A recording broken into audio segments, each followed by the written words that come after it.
वक्रतुण्डमहाकायस्तुतीतरालम्बे दयालम्बं लम्बोदरपदाम्बुजम् नमस्ते शारदे देवी सरस्वतीमतिप्रदे वसत्वं मम जिह्वाग्रे सर्वविद्याप्रदा भव। नमस्तस्मै भगवते नारदाय महात्मने कामक्रोधविहीनाय ऋषीणां प्रवराय च। गुरुर्ब्रह्मा गुरुर्विष्णुः गुरुर्देवो महेश्वरः गुरुस्साक्षात् परं ब्रह्म तस्मै श्री गुरवे नमः।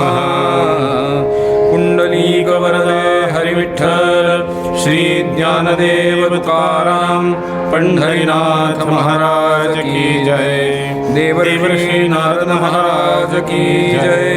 जय जय रघुवीर समर्थ मंगलमूर्ति मोरया। जय जय राम कृष्ण हरि राजा राजा राम जय जय राम कृष्ण हरि।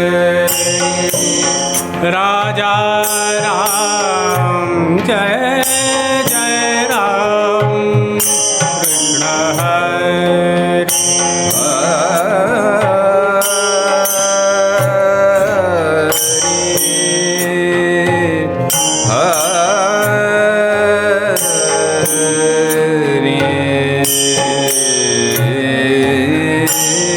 जय जय राम कृष्ण हरि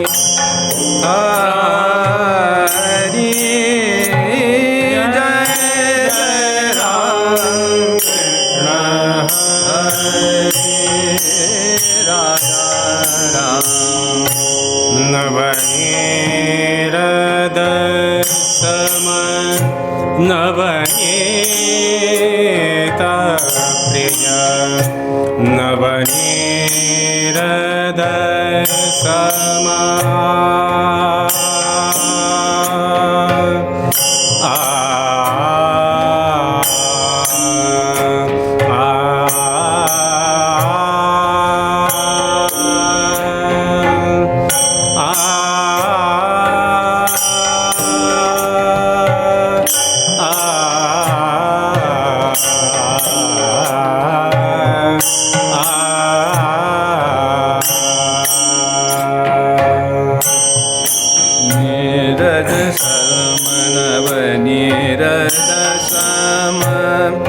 नवनीत प्रिय नवनीरद सम नवनीत प्रिय नवल विनोद विहारी। जय जय राम कृष्ण हरि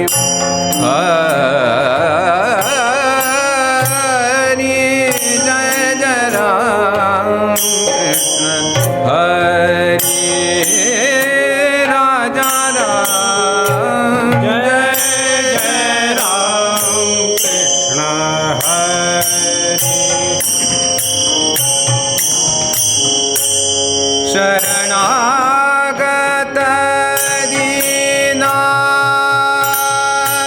चरणी दत्त शरणागत दीना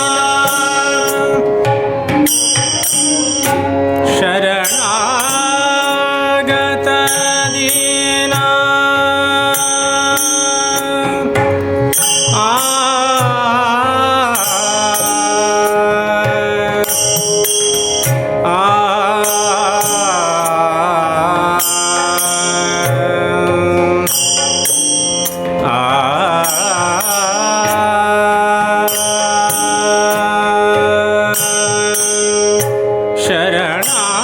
शरणागत दीना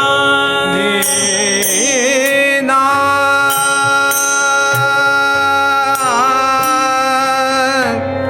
दीना दीना दीना दीना शरणागत दीना चरणी रत करुणा दृष्टि निहारी निहारी करुणा दृष्टि निहारी निहारी जय जय राम कृष्ण हरि राजा राम जय जय राम कृष्ण हरि राजा राम बालकृष्ण चरणी लक्ष लागो लागो बालकृष्ण चरणी लक्ष लागो लागो बालकृष्ण चरणी लक्ष लागो लागो बालकृष्ण लक्ष लागो रे लक्ष लागो लक्ष लागो लक्ष लागो बालकृष्ण चरणी लक्ष लागो बालकृष्ण चरणी लक्ष लागो कीर्तन संगे रंगात देहवा हो कीर्तन संगे रंगात देहवा हो कीर्तन संगे रंगात देहवा हो रे कीर्तन संगे रंगात देहवा हो रे बालकृष्ण चरणी लक्ष लागो लागो बालकृष्ण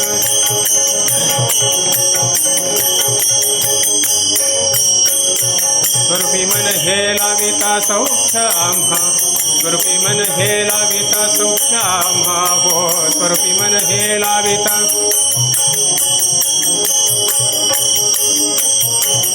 सौख्य आम्हा हो सौख्य आम्हा हो सौख्य आम्हा सौख्य आम्हा स्वरूपी मन हे लाविता सौख्य आम्हा काम क्रोधाधिक जाती निज धामा काम क्रोधाधिक जाती निज धामा काम क्रोधाधिक जाती निज धामा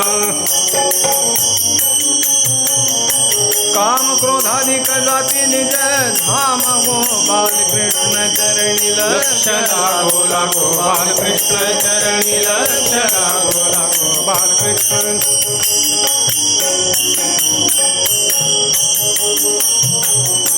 सद्रूप चिन्मय नारायण रूप ध्यावो सद्रूप चिन्मय नारायण रूप ध्यावो सद्रूप चिन्मय नारायण रूप रूप ध्यावो ध्यावो ध्यावो ध्यावो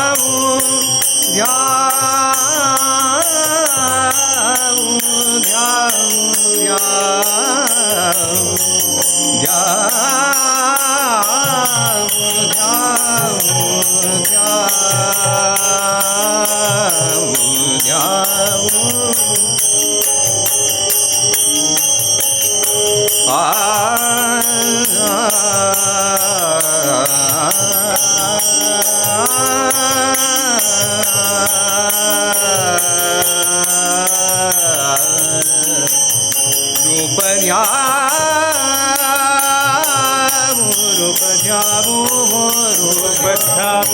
सद्रूप चिन्मय नारायण रूप ध्यावो तन्मय होनी बलवंत प्रेमे गावो तन्मय होनी बलवंत प्रेमे गावो तन्मय होनी बलवंत प्रेमे गावो गावो तन्मय होनी बलवंत प्रेमे गावो गावो बालकृष्ण चरणी लक्ष लागो लागो बालकृष्ण चरणी लक्ष लागो लागो बालकृष्ण चरणी लक्ष लागो चरणी लक्ष लागो चरणी राम राम राम राम सीताराम सीताराम राम राम राम राम सीताराम सीताराम राम राम राम राजा राम सीताराम राम राम राम राजा राम सीताराम राम राम राम राम सीताराम सीताराम राम राम राम राम सीताराम सीताराम राम राम राम राम सीताराम सीताराम राम राम राम राम सीताराम सीताराम राम राम राम राम सीताराम सीताराम राम राम राम राम सीताराम सीताराम राम राम राम राम सीताराम सीताराम राम राम राम सीताराम सीताराम राम राम राम सीताराम बोला पुंडलिका वरदे हरि विठ्ठल श्री ज्ञानदेव तुकाराम पंढरीनाथ महाराज की जय देवर्षी नारद महाराज की जय महर्षी वेदव्यास मुनि महाराज की जय जय जय रघुवीर समर्थ मंगलमूर्ति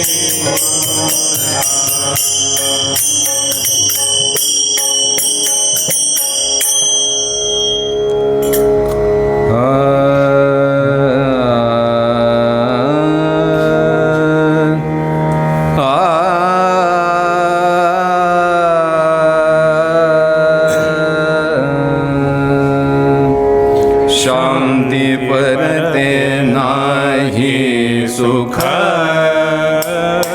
शांति परते नाही सुख शांति परते नाही सुख शांति परते नाही सुख शांति परते नाही सुख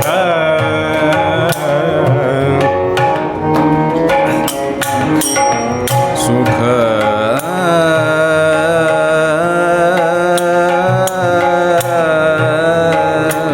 शांति परते नाही सुख येर अवघेची दुःख येर अवघेची दुःख शांति परते नाही सुख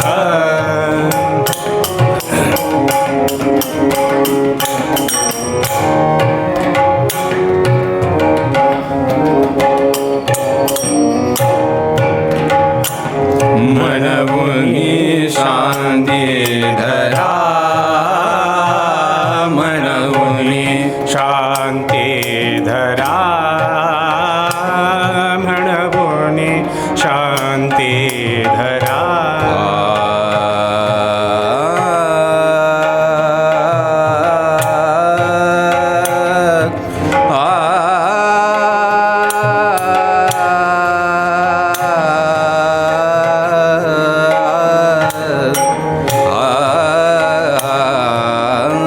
शांती शांती धरा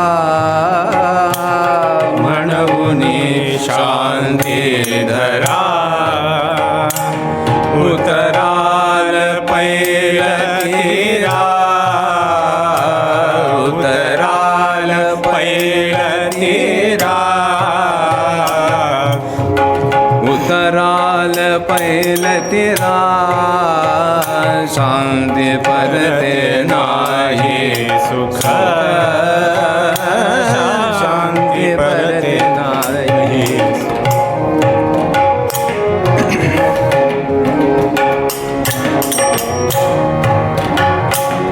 खवळलिया काम क्रोधी खवळलिया काम क्रोधी खवळलिया काम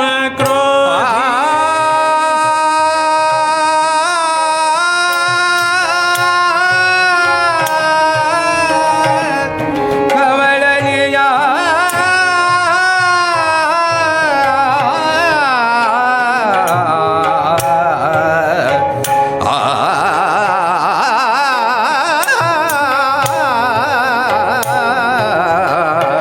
कवळलिया काम क्रोधी कवळलिया काम क्रोधी अंगी भरती आधी व्याधी अंगी भरती आधी व्याधी म्हणवुनी शांती धरा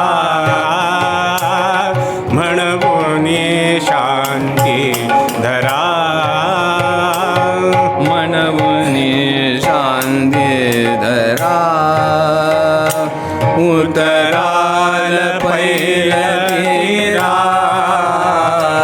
उतराल पैलतीरा शांती परते नाही सुख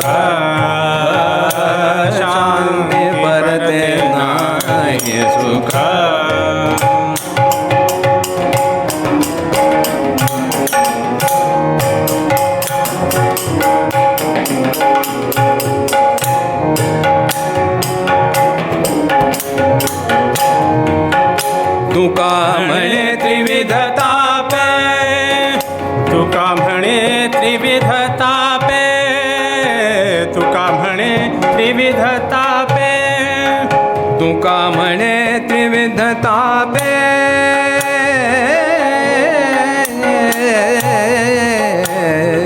तुका म्हणे त्रिविध तापे जाती मग आपोआपे जाती मग आपोआपे म्हणभूनी शांती धरा म्हणभूनी शांती धरा उतराल पैल तीरा उतराल पैल तीरा उतराल पैल तीरा उतराल पैल तीरा उतराल पैल तीरा पैल तीरा पैल तीरा उतराल पैल तीरा शांती परते नाही सुख शांती परते नाही सुख शांती परते नाही सुख नाही सुख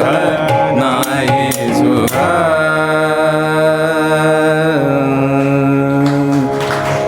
विहाय सर्वान् कामान् पुमांश्चरस्ति निःस्पृहः निर्ममो निरहङ्कारस् शान्तिम् अधिगच्छति। भगवान गोपाल कृष्ण महाराज की जय। देवर्षि नारद महाराज की जय। जय जय रघुवीर समर्थ मंगलमूर्ती मोरया। सद्गुरुनाथ महाराज की जय। सहज बोलणे हित उपदेश करोनी सायास शिकविती। सहज बोलावं आणि ते दुसऱ्यासाठी मार्गप्रदीप ठरावं असं वाक्य बोलणारे संतश्रेष्ठ तुकाराम महाराज, ज्यांचा अभंग आज आपण निरूपणासाठी घेतलेला आहे, त्यांना कधीही कोणाकडे जाऊन काही मागावं लागलं नाही म्हणाले. कारण त्यांना माहिती होतं दाता एक तो पांडुरंग आहे, दुसरं कोणी नाही. आणि तसे अनुभव त्यांच्याकडे होते आणि त्यामुळे मोरोपंतांनी लिहिलं, स्वात्मानुभव पाहता स्वात्मानुभव पाहता तुकया केवळ सखाची जनकाचा. स्वात्मानुभव पाहता तुकया केवळ सखाची जनकाचा. वैराग्ये डोलविला वैराग्ये डोलविला जेणे माथा मुनींद्र सनकाचा. राम राम राम हरे हरे राम राम राम सीतापते राम राम राम राम हरे हरे राम राम राम राम रघुत्तम राम राम. जेणे वैराग्ये डोलविला जेणे माथा मुनींद्र सनकाचा. सनकादिकांनी सुद्धा ज्यांच्याकडे बघून आपला माथा डोलवावा असा स्वात्मानुभव ज्यांचा, जणू काही जनकाचाच सखा वाटावा इतका त्या नामाच्या अनुभवामध्ये स्वतःला एकरूप करून घेणारे तुकाराम महाराज ज्या वेळेला त्या भंडाऱ्याच्या डोंगरावर जाऊन बसत असत, त्यावेळेला काय प्राप्त व्हावं म्हणून बसत असत म्हणाले. आणि कसं आहे माहिती आहे का, तो निर्जीव होता पण तरीही त्याला सवय झाली होती यांची की आज माझे तुकोबा येणार आहेत. आमच्या बुवांच्या भाषेत सांगायचं झालं तर तुमचं आमचं भंडाऱ्या वाचून अडतं म्हणाले, पण यांच्या वाचून भंडारा अडलेला होता ते तुकाराम महाराज होते. तिथे ते काय प्राप्त करायला जात असत आणि त्यांना ते मिळाल्यानंतर त्यांनी काय लिहिलं बुवांकडून ऐकूया आपण. त्या भंडाऱ्यावर जाऊन बसावं आणि सद्ग्रंथांचं वाचन करावं, मनन करावं, श्रवण करावं, चिंतन करावं, या विचारामध्ये मग्न राहणाऱ्या तुकोबारायांना तिथे जे ज्ञान गवसलं ते अभंग रूपाने तुमच्या आमच्या समोर आलं. ते ज्ञान अभंग असल्यामुळे त्याला अभंग रूपता प्राप्त झाली. आजही ते अभंग रूपाने आहे आणि भविष्यातही अभंग राहील. असं ज्ञान जगाला देत असताना हे सगळं मी करणारा काहीतरी आहे असा भाव मात्र तुकोबारायांच्या मनामध्ये मुळीच नव्हता. मी तो हमाल भारवाही, मी हे सगळं वाहून नेणारा कोणीतरी आहे, मी एक पालखीचा भोई आहे, अशी ज्या तुकोबारायांची श्रद्धा,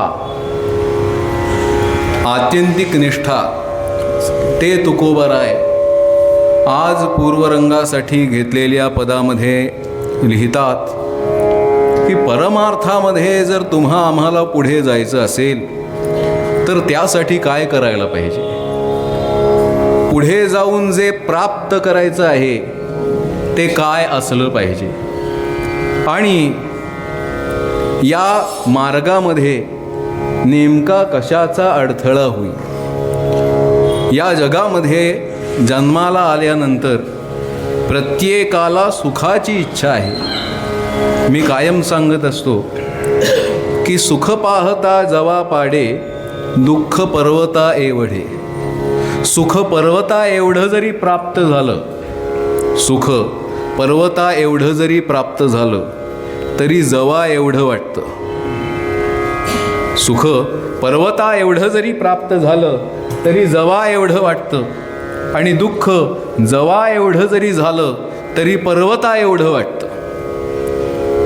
कारण अपेक्षा सुखाची आहे, दुःखाची नाही.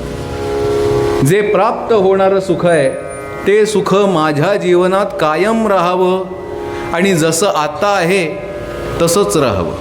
म्हणजे त्याच्यामध्ये वेगवेगळे तरंग नकोत. माझ्या जीवनात रंग आले तरी चालतील पण त्यात तरंग असू नयेत अशी त्याची इच्छा आहे. त्यात लहरी नको, तशा लहरी लोकांना आवडतच नाही. सद्गुरुनाथ महाराज की जय. तशी लहरींची नको अशीच प्रतिक्रिया लोकांची लहरींच्या बाबतीमध्ये. त्यामुळे लहरी नको, तरंग नको, ते जसं मिळालंय तसं राहावं. त्यामध्ये अधिक झालं तर चालेल, कमी नको व्हायला. अधिक झालं तर चालेल, कमी नको अशी इच्छा आहे. पण ते सुख प्राप्त होत नाही. का होत नाही असा विचार तुकोबारायांच्या मनामध्ये आला आणि तुकोबाराय म्हणाले, याचं कारण असं की ज्यांना आम्ही आतापर्यंत सुख देणारे असं समजत आलो ते सगळे आमच्या उपयोगाचे नाहीत, ते आम्हाला साह्यभूत नाहीत.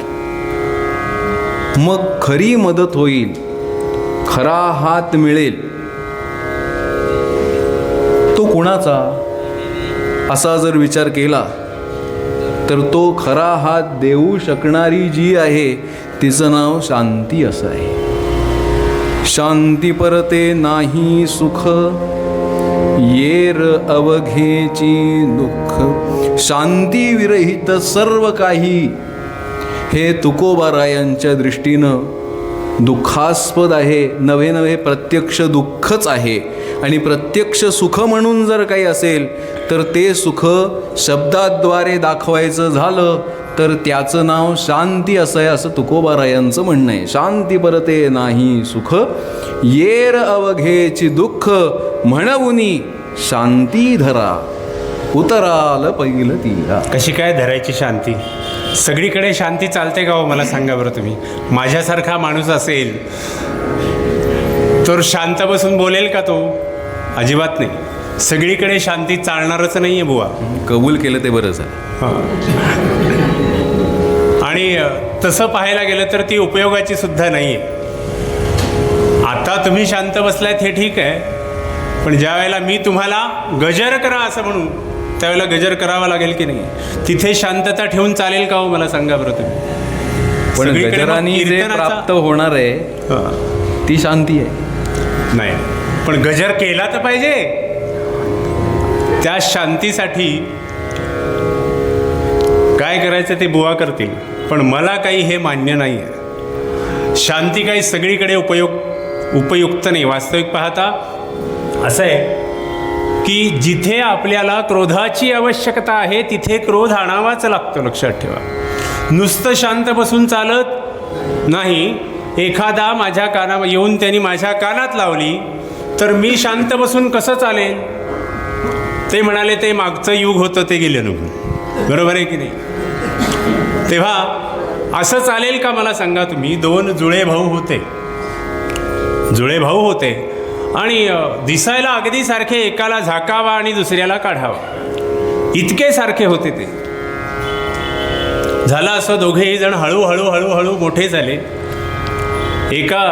एकाने छान मस्त शिक्षणशास्त्राची पदवी प्राप्त केली आणि तो एका शाळेमध्ये शाळा मास्तर झाला.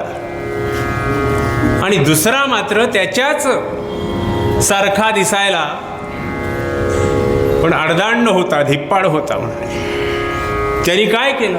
तो सैन्यात भरती झाला असं दोघांचीही 10-10 वर्ष नोकरीची झाली.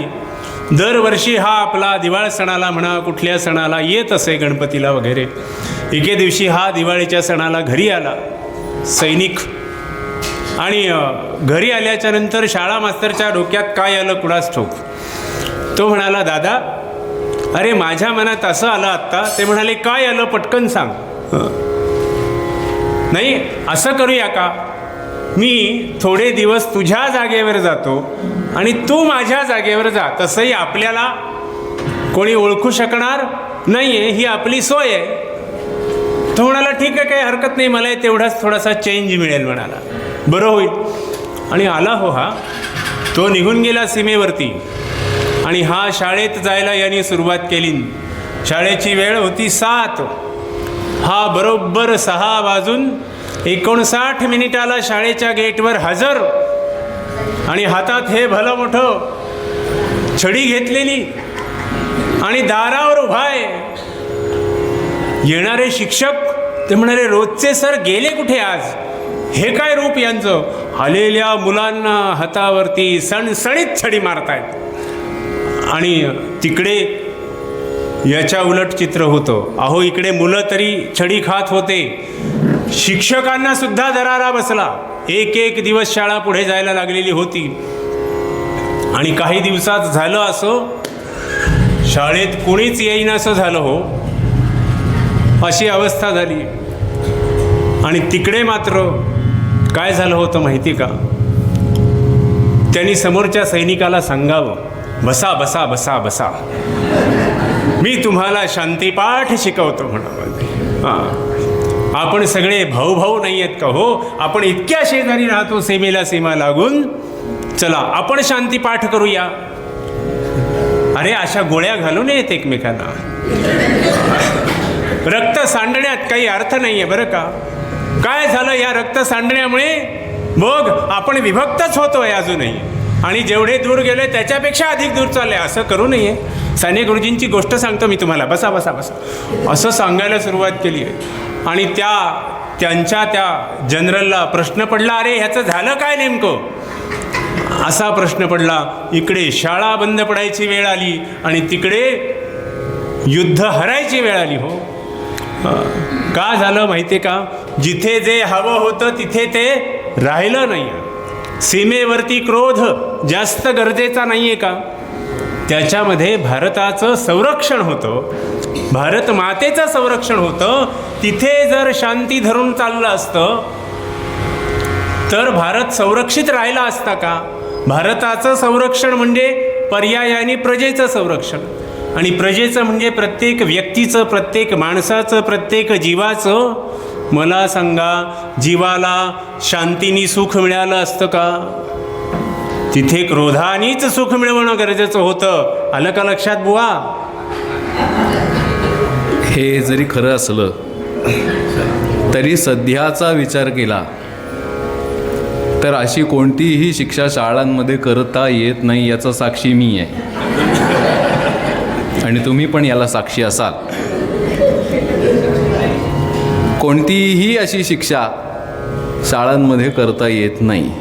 पूर्वी शाळेची सुरुवात ही शांती मंत्रांनी होते आणि शाळेचा शेवट रोजच्या दिवसाचा हा वंदे मातरम नावाच्या एका गीतानी शांती देत होतो. तात्पर्य असं आहे की शांतीच्या संपुटामध्ये शिक्षण अपेक्षित आहे. तेव्हा तिथे सकाळपासून फक्त क्रोधच व्यक्त केला तर मुलांचं शिक्षण बाजूला राहील. आणि सध्याची परिस्थिती अशी आहे की शिक्षक चिडले तर तशीच प्रतिक्रिया समोरून येण्याची शक्यता निर्माण होते. तेव्हा क्रोध हा शिक्षणामध्ये अवाजवी उपयोगी आहे असं काही आपल्याला म्हणता येणार नाही. हे एक. आणि दुसरं असं की क्रोधाने जिंकता येतं असं जे म्हणणं आहे तसं शांतीनेही जिंकता येतं. नित्याप्रमाणे आपल्या स्नानाकरता त्या गोदावरीचा आश्रय केला.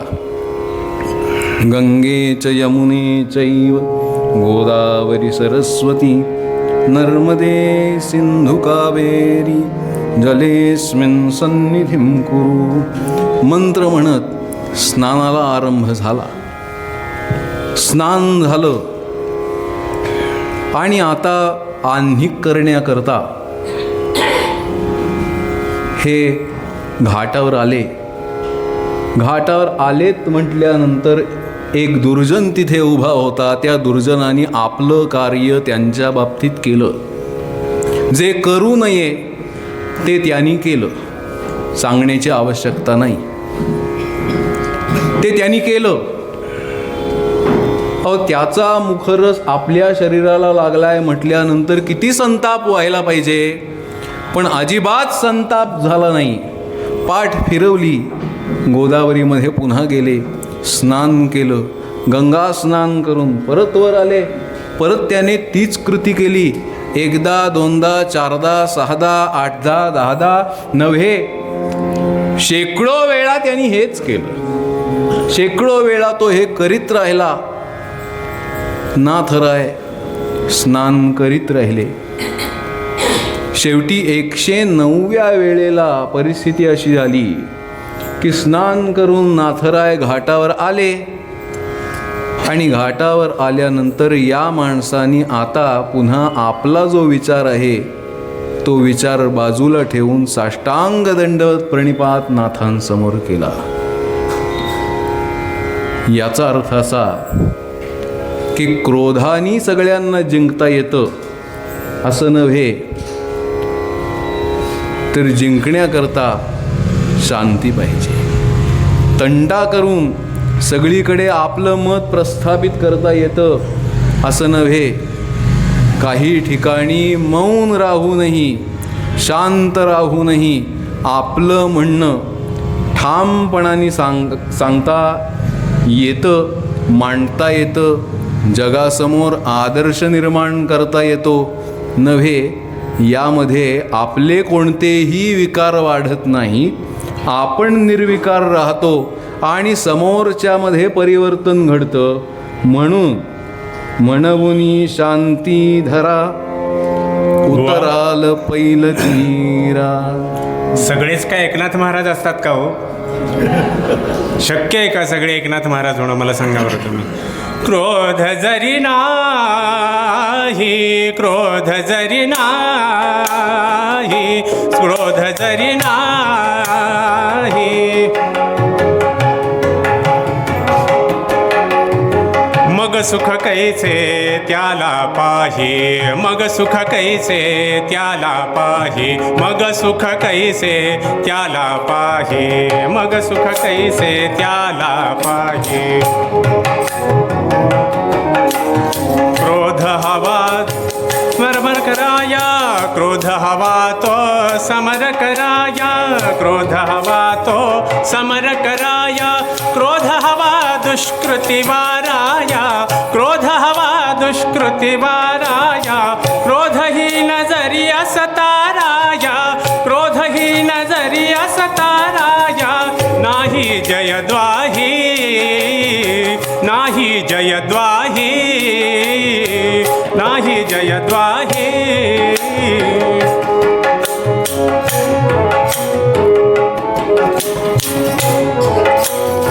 क्रोध हवा दुर्गुण हाराया, क्रोध हवा दुर्गुण हाराया, क्रोध हवा करणे दमवाया, क्रोध हवा करणे दमवाया, क्रोध हवा, क्रोध न जात्या केवळ, क्रोध हवा जा, क्रोध न जा केवळ दमवाया, क्रोध न जा केवळ दमवाया. शोक सतत वाही, शोक सतत वाही.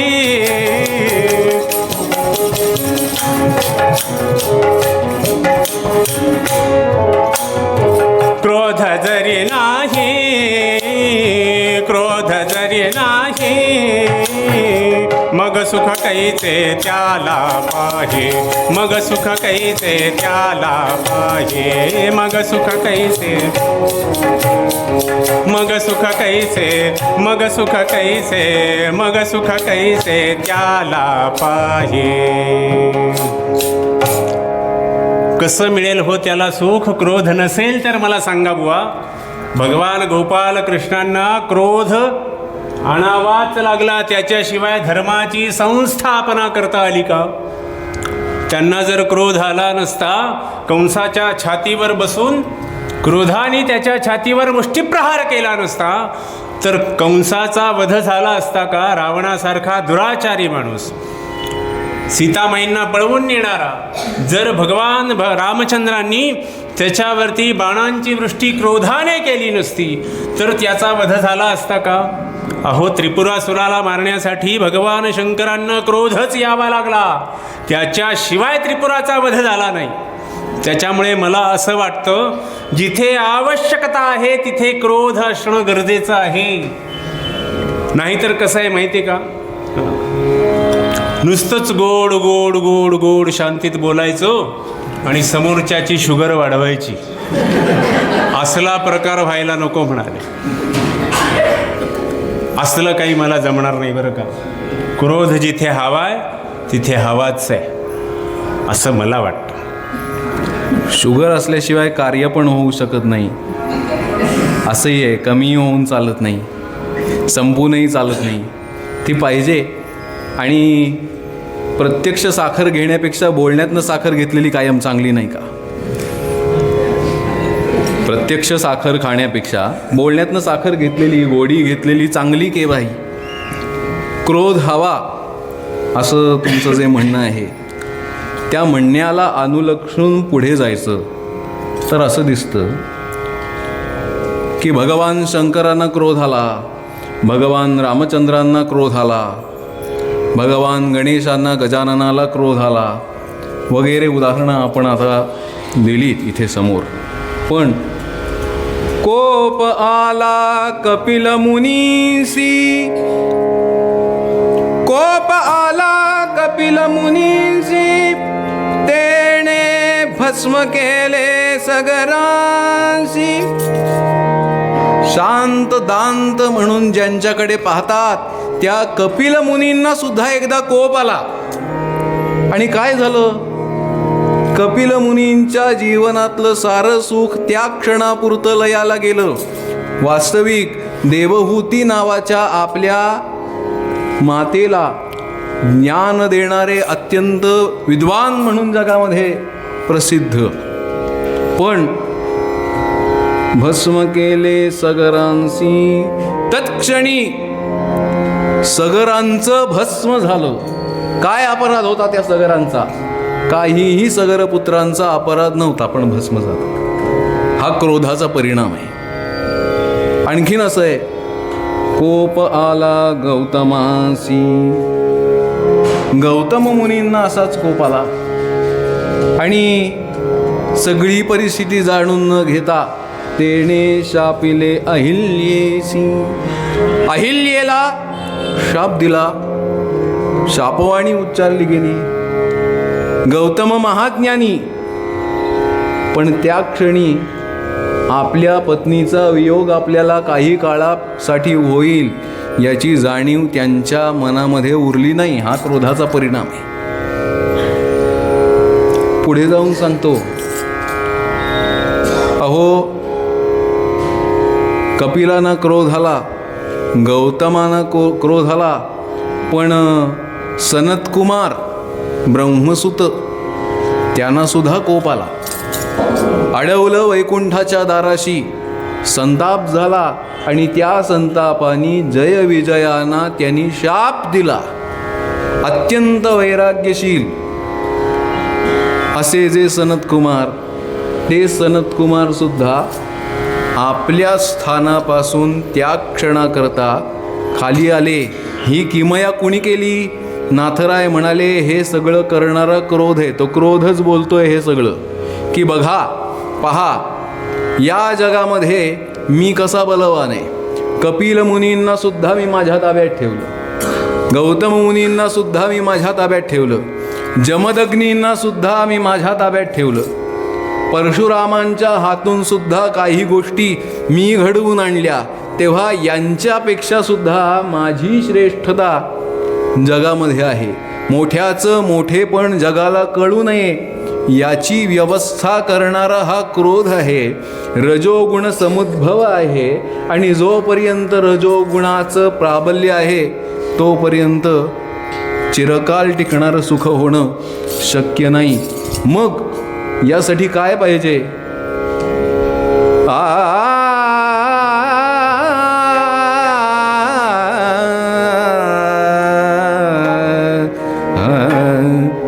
तरावया शांती शांती, तरावया शांती.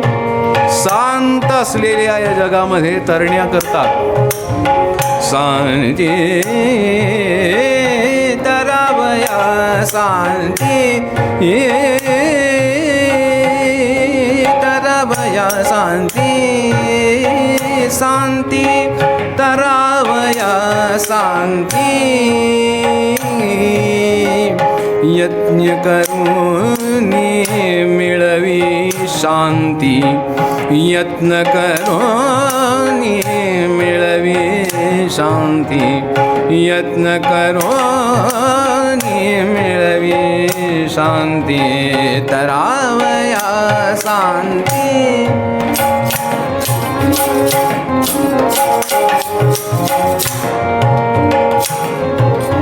वा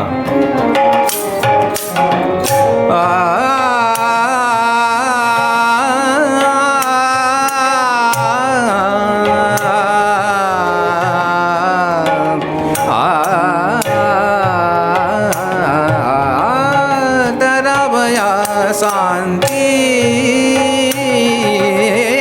तरावया शांती. काम क्रोध है ज्या सांगाती, काम क्रोध है ज्या सांगाती, जाईल तो नरकांती, जाईल की तो नरकांती, जाईल की तो नरकांती.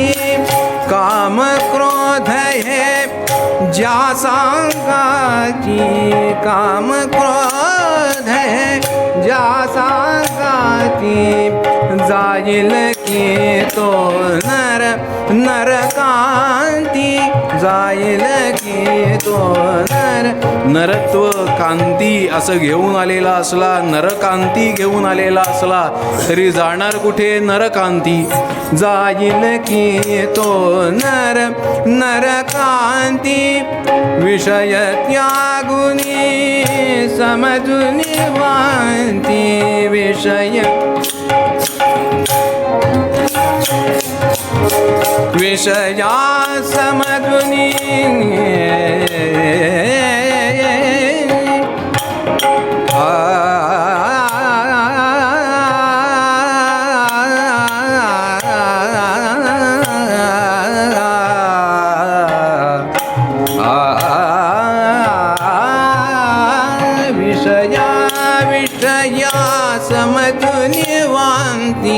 विषया समजून वांती करित्यानच भ्रांती करित्यानच भ्रांती तरावया शांती शांती तरावया शांती शांती तरावया शांती. त्यामुळे भवसागर पार करून जायचं असेल, यातून तरायचं असेल तर शांतीचा आश्रय करण्या वाचून आपल्याकडे दुसरा काहीही पर्याय नाही. म्हणून शांती धरा उतराल पैल तीरा. तरच हे पद त्यात घातलेलं नाही, पण ते आपण समजून घ्यायचंय. उतराल पैल तीरा कधी म्हणून शांती धरा तरीच. हे माझं म्हणणं नाही, तुकोबारायांचं म्हणणं आहे. अहो, पण सिद्धांत जे घडलेले आहे त्या बाबतीत जर विचार केला, आपण सांगितलं गौतमांच्या बद्दल सांगितलं, सनकादिकांच्या बद्दल सांगितलं, पण आधुनिक काळात जर विचार केला तर या भारतवर्षाला शांती मिळवून देण्यासाठी ज्या रँडने इथे अशांती निर्माण केलेली होती, त्या रँडचा वध करण्यासाठी त्या 2 तरुणांना इतका राग आला तो लेख वाचल्याच्या नंतर की आमच्या भारतातल्या जनतेवरती अत्याचार करणारा हा कोण गोरा, याला संपवून टाकायचं. आणि तो राग डोक्यात धरून जिथे वडील कीर्तनाला जातील तिथे या 2 मुलांनी कीर्तनासाठी आपल्या वडिलांसोबत जावं. चापेकर बंधूंचे वडील कीर्तनकार होते आणि तिथे जाऊन आजूबाजूच्या शेतांमध्ये असलेल्या शेतकऱ्यांकडून ते जे बाराची बंदूक असते की नाही, फक्त आवाज करण्याची, त्या बंदुकी घ्याव्या आणि सराव करावा. आणि तसा सराव करून गुप्तपणे या 2 तरुणांनी आपल्या इथे पुण्यात गणेश खिंडीमध्ये त्या रँडचा वध केला. तो जर राग त्यांच्या डोक्यात भरला नसता तर मला सांगा त्या रँडचा वध झाला असता का? 20 दिवस तो तडफडून गेला. लक्षात ठेवा. मला सांगा, तुम्ही म्हणताय शांतीला धरा, शांतीला धरा, शांतीला धरा. मग बाकीचे जे 6 हे आणलेले आहेत आमच्या आयुष्यामध्ये, काम, क्रोध, लोभ, मोह, मद आणि मत्सर, मग हे काय उगाच आहेत? मला सांगा, असा कोणता पुरुष आहे ज्याला हे 6 सुद्धा नमवता आलेले आहेत? संपवता येतील का? मला तरी ते फार कठीण वाटतं. कितीही झालं तरी थोडा तरी क्रोध, थोडा तरी मोह, थोडा तरी लोभ, मत्सर, सगळं वर डोकं काढतच हो, हापूसच्या कोळीसारखं, नाही का? ती कितीही वेळेला धुतली तरी देखील तिला रसाचा थोडा तरी अंश राहतोच की नाही हो? आपली चिक्कूची बी कधीच होणार नाही बुवा, लक्षात ठेवा. त्याच्यामुळे क्रोध येणारच आहे असं मला वाटतं. चाफेकर बंधूंनी क्रोधाने रँडचा वध केला, हे खरं, हे ऐतिहासिक सत्य आहे. त्यामुळे ते नाकारण्याचा काही प्रश्नच येणार नाही. त्याला काहीतरी मान्य केलं. सत्य. ऐका पुढचं ऐका. हे सत्य. पण असं आहे की जेव्हा क्रांती करायचं ठरलं आणि सशस्त्र क्रांतीचा विचार वासुदेव बळवंत फडक्यांच्या मनामध्ये आला, म्हणून अस्त्र घेऊन ज्यांनी आपलं कार्य करायला सुरुवात केली, तेव्हा तिथून आपण बाजूला होणं हे बाळ गंगाधर टिळकांनी पसंत केलं. कारण आत्ता या मार्गाने आपल्याला स्वातंत्र्य मिळणार नाही असा त्यांचा दृढ विश्वास होता. या कार्यामध्ये सुद्धा, रँडच्या वधामध्ये सुद्धा लोकमान्य टिळकांची भूमिका ही प्रखर होती, हे खरं. पण त्यासाठी चापेकरांनी जे पाऊल उचललं तसं लोकमान्यांनी उचललं नाही. याचा अर्थ स्पष्ट आहे की वेगळ्या मार्गाने सुद्धा क्रांती ही घडवून आणता येते. म्हणून शांतीत क्रांती असं जगामध्ये सध्या जे म्हणतात ते तुकोबारायांनीच सांगितलेलं आहे. म्हणून म्हणूनी शांती धरा उतराल पैल तीरा. शांत राहून सुद्धा क्रांती घडवून आणता येते. आपल्या हातामध्ये लेखणी धरून सुद्धा जनमनाला प्रेरणा देता येते. प्रत्येक वेळी पुढे जाऊन काहीतरी क्रोधानेच बोललं पाहिजे असं काही नाही. हे एक. आणि दुसरं असं की काम क्रोध लोभ मोह मद मत्सर हे आमच्या जीवनात आहेत, मग ते काय उगीच आणले का असा जर प्रश्न असेल तर त्या प्रश्नाचं उत्तर असं आहे, त्याच्यावर प्रश्न असा आहे की काम एषः क्रोध एषः रजोगुण समुद्भवः महाशनो महापाप्मा विध्येन मिह वैरिणम. असं भगवंतांनी स्वतःच भगवद्गीतेमध्ये का म्हटलं? हा काम हाच कोपही उद्भवतो जो रजोगुणे लोकी. खादाड फार वैरी आहे हा शत्रू नीट अवलोकी. अत्यंत खादाड आहे, आमचा वैरी आहे, शत्रू आहे. तेव्हा याचं भान ठेवूनच जगामध्ये राहिलं पाहिजे. त्यामुळे आपण जे म्हणता की काम असावा, क्रोध असावा, लोभ असावा, मोह असावा, मत्सर असावा, द्वेष असावा, तर असावा हे सुद्धा एक वेळ मान्य करता येईल. पण कसा असावा? काम नसावा परस्त्रियेचा. कवी सांगतात काम नसावा परस्त्रियेचा, क्रोध नसावा सत्पुरुषाचा. सत्पुरुषाचा क्रोध नको, परस्त्रीचा काम नको, परद्रव्याचा लोभ नको.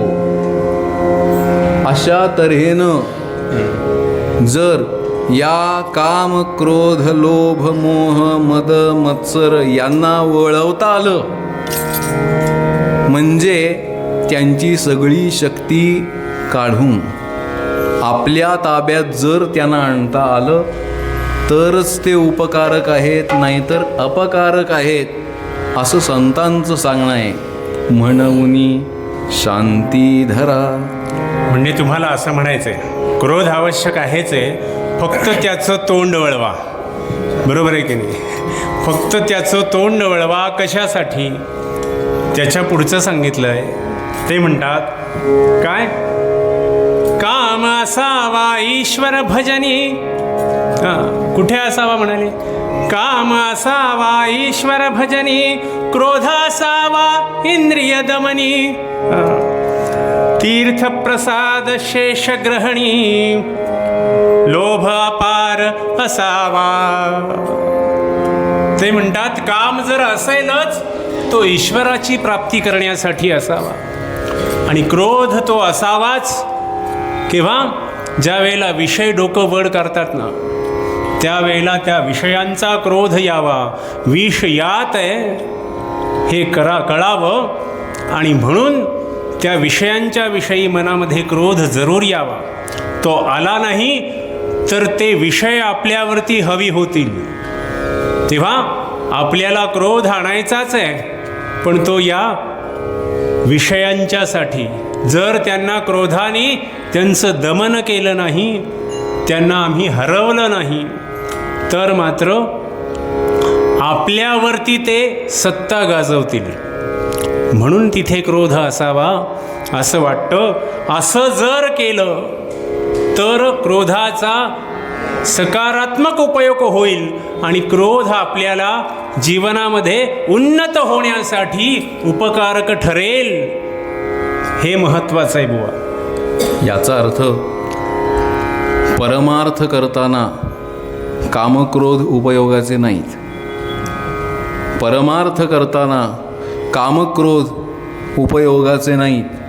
ते घातक आहेत. त्यामुळे त्यांना आपल्या वश करून त्यांना इंद्रिय दमनासाठी इत्यादींसाठी वापरून शेवटी कुठपर्यंत जावं तर शांतीपर्यंत जावं. कारण खवळलिया काम क्रोधी अंगी भरती आधी व्याधी. काम एकदा जागला की त्याच्याबरोबर येणारा हा क्रोध इतका खवळतो, इतका वाढतो की बसलेल्या माणसाचा रक्तदाबसुद्धा वाढतो की नाही. म्हणजे ब्लड प्रेशर म्हणतात त्याला. ते ब्लड प्रेशर वाढतं, हृदय धडधडायला लागतं, शरीराला घाम येतो, अद्वा तद्वा मनुष्य बोलायला लागतो, एखाद्याला प्रसंगी दंड करतो आणि जे घडू नये ते घडायला लागतं.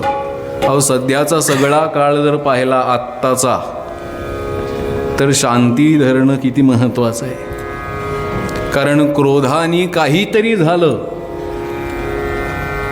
तर काय होऊ शकेल याचा विचार करायला आपण लागलो तरी भयभीत होऊन जाईल शरीर, अशी स्थिती आहे. म्हणून काम क्रोधांवर आपला ताबा मिळवून शेवटी त्यांचं शमन करून त्यांना शांत करून आपण स्वतः शांतीकडे प्रवास करायचा आहे. त्या परब्रह्मस्वरूपाची प्राप्ती होणं हे जीवनाचं अंतिम ध्येय आहे मनुष्याच्या. हे ज्याला उलगडलं त्याच्यासाठी शांती अत्यंत महत्त्वाची. म्हणून शांतीचा जो आश्रय करतो त्याच्या जीवनामध्ये काय होतं तर तुका म्हणे त्रिविध तापे जाती मग आपोआपे. म्हणूनी शांती धरा उतराल पैल तीरा. पूर्वरंगासाठी घेतलेल्या पदामध्ये तुकोबाराय सांगतात शांती परते नाही सुख. शांती परते नाही सुख. शांती परते नाही सुख. सुख शांती परते नाही सुख. सुख शांती परते नाही सुख. सुख शांती परते नाही सुख. येर अवघेची दुःख. येर अवघेची दुःख. येर अवघेची दुःख. शांती परते नाही सुख. शांती परते नाही सुख. म्हणूनी शांती धरा. म्हणूनी शांती धरा. म्हणूनी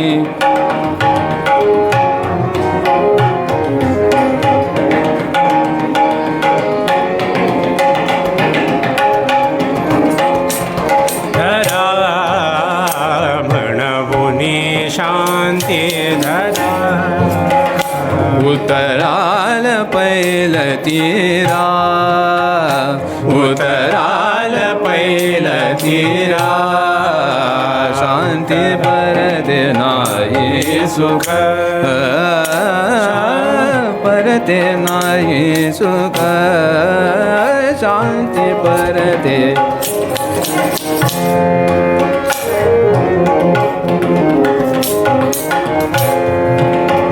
खवळली जा काम क्रोधी. खवळली जा काम क्रोधी.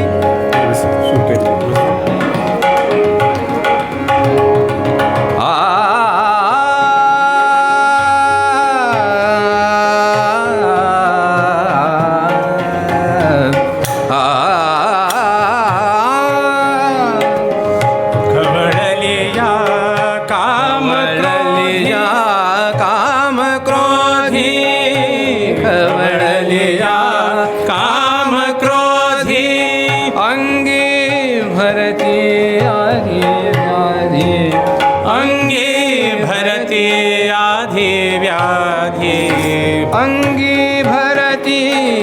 व्याधी व्याधी म्हणूनी शांती धरा म्हणूनी शांती धरा उतराल पैल तीरा उतराल पैल तीरा शांती परत नाही सुख शांती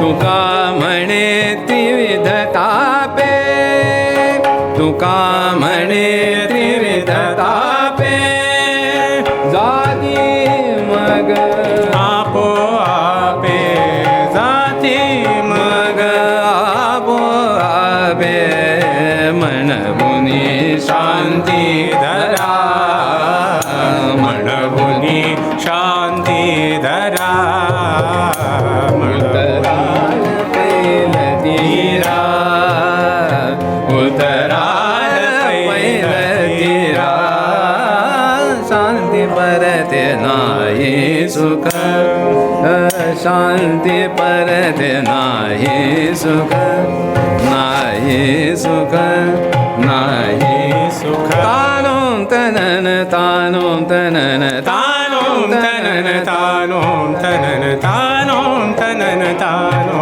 तनन तानो तनन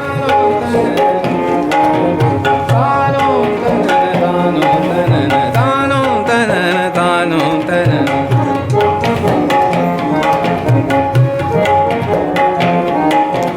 तानो तनन तानो तनन दे रे ना तनन तदारे ना तनन तदारे ना रे दानी तुम रे दानी तो तदारे दानी तानो तनन तानो तनन तानो तनन तानो तनन तानो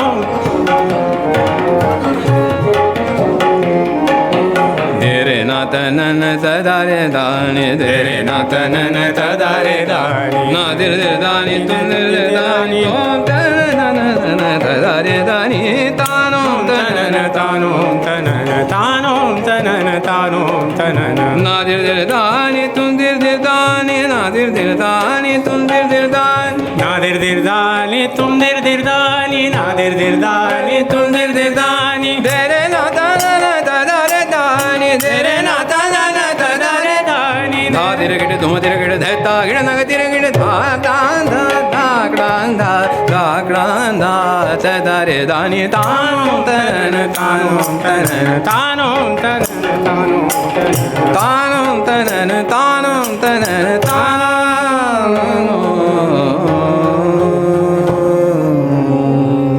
रघुपति राघव राजा राम पतित पावन सीताराम रघुपति राघव राजा राम पतित पावन सीताराम रघुपति राघव राजा राम पतित पावन सीताराम रघुपति राघव राजा राम पतित पावन सीताराम रघुपति राघव राजा राम पतित पावन सीताराम रघुपति राघव राजा राम पतित पावन आपला आवाज का नाही रघुपति राघव राजा राम पतित पावन सीताराम रघुपति राघव राजा राम पतित पावन सीताराम ओ रघुपति राघव राजा राम पतित पावन सीताराम रघुपति राघव राजा राम पतित पावन सीताराम रघुपति राघव राजा राम पतित पावन सीताराम रघुपति राघव राजा राम पतित पावन सीताराम राजाधिराज रामचंद्र महाराज की जय महारुद्र हनुमान की जय देवर्षि नारद महाराज की जय महर्षि वेदव्यास महाराज की जय जय जय रघुवीर समर्थ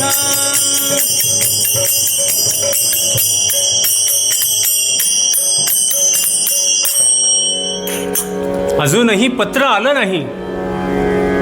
कधी येईल पत्र वाटच बघतीये मी त्याची. आणि दरबार भरला आणि तेवढ्यात ते 2 इंग्रज अधिकारी त्या दरबारात हजर झाले. चिकाच्या पडद्यामागे बसलेली ही तरुणी मनामध्ये दुखदुख होती की आपल्या पुत्राचा दत्तक मान्य होईल का. आणि भीती होती मनामध्ये, कारण त्या इंग्रजांचं राज्य सगळ्या भारतवर्षावरती होतं आणि कोणतं संस्थान कसं खालसा करता येईल याचा विचार ते करत होते. होईल खालसा झाशी की दत्तक होईल मान्य, होईल खालसा झाशी की दत्तक होईल मान्य.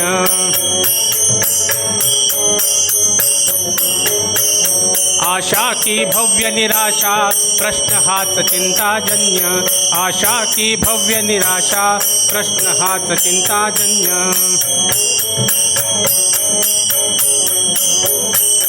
ऐकाया निर्णय आले पुरवासी ही सन्मान्य, ऐकाया निर्णय आले पुरवासी ही सन्मान्य.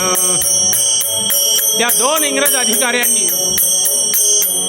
ते पत्र काढलं आणि वाचायला सुरुवात केली.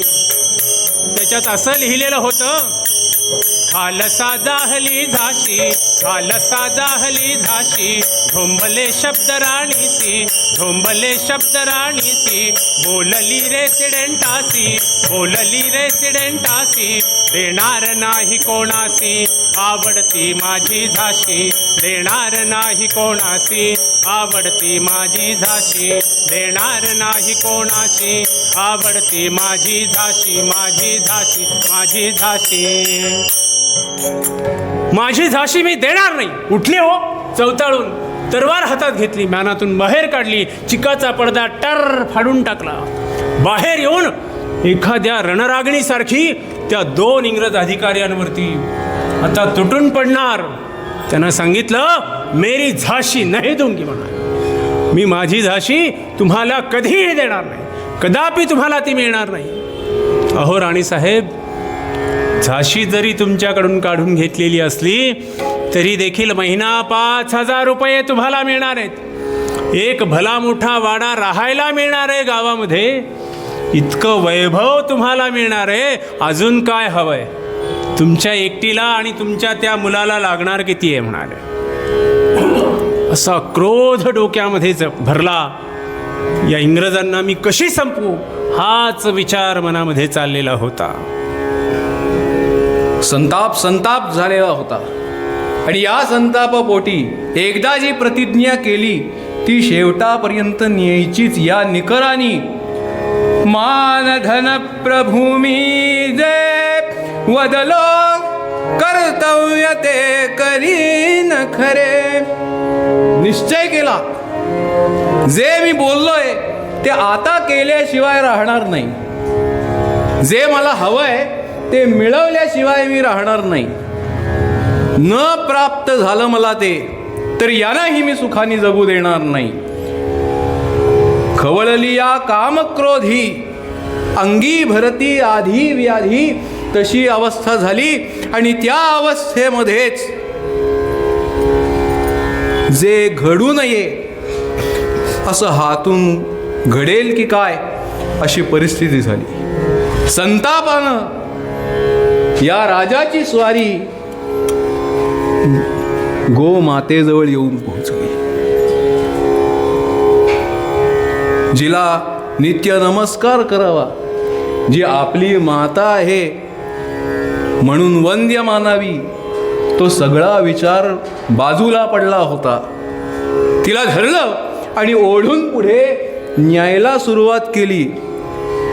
दंडे ताडून नेता, हातामध्ये दंड होता, त्या दंडाने ताडण करायला सुरुवात केली.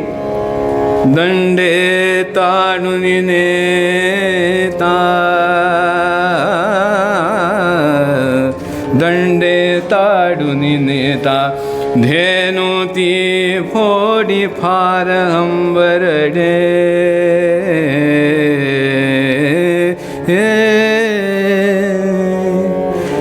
ती हंबरडे फोडतीये.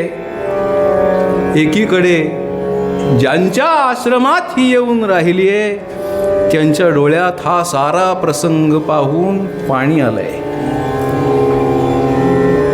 जिला हा राजा ओढून न्यायचा प्रयत्न करतो ती या क्षणी काहीही प्रतिकार करत नाही, कारण तिने मनामध्ये विचार केलेला आहे की अशा परिस्थितीमध्ये सुद्धा ज्यांच्या आश्रमात आपण येऊन राहिलो ते अत्यंत शांत आहेत. कामक्रोधाउभौ यस्य चरणौ संववाहतुः इंद्रियाणां वशकरो वसिष्ठ इति चोच्यते. वसिष्ठ या नावाने जगामध्ये प्रसिद्ध असलेले हे मुनी, या मुनींचं चरण संवाहन कामक्रोधादी विषयविकार सुद्धा करतात. आपण आत्ता या क्षणी क्रुद्ध होणं, कोपणं हे योग्य नाही, हा विचार त्या नंदिनीच्या मनामध्ये आला.